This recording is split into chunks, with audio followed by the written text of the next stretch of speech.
தாவாக்கா பொறுத்த வரைக்கும் பார்த்தீங்கன்னா, சம்பவம் நடந்த ஒரு 4 மணி நேரத்துக்கு அப்புறம் தான் ஒரு ட்விட்டர் போடுறாரு, ஒரு அறிக்கை மாதிரி போடுறாரு. அதுக்கப்புறம் இதுவரை மௌனம் கிடையாது. இந்த தாவாக்கா எதுவுமே சொல்லாமல் ஒரே ஒரு ட்விட்டர் ஆதவர்ஜனா போட்டுட்டு அதுக்கப்புறம் அதையும் டெலீட் பண்ணிட்டாரு.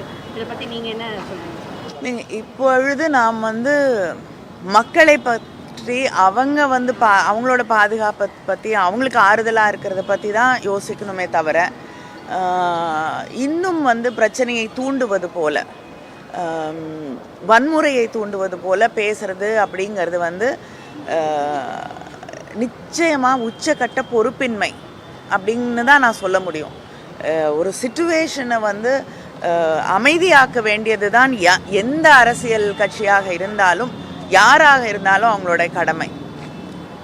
வேறு எந்த இடத்துலையுமே வன்முறையை தூண்டக்கூடிய வகையில்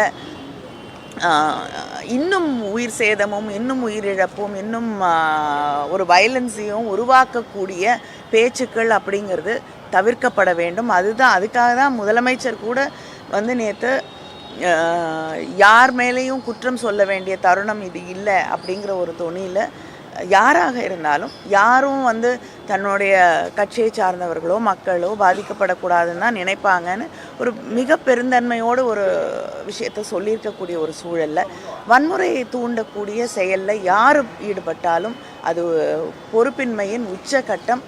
மக்களை பற்றி கவலை இல்லை, எப்படியும் அரசியல் ஆதாயம் தேட வேண்டும் நினைக்கிறது மிக தவறான முன்னுதாரணம்.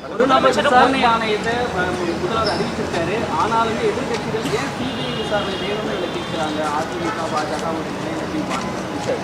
எங்கள் யார் வேணாலும் எதை வேணாலும் கேட்கட்டும். எனக்கு தெரிஞ்சு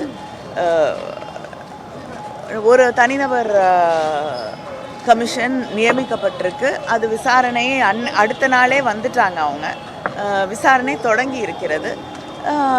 அதை தாண்டி எப்படிப்பட்ட விசாரணைகள் வேணும்னு அவங்க நினைக்கிறாங்களோ கேட்கட்டும். அதை பற்றி யாருக்கும் ஒரு மாறுபட்ட கருத்து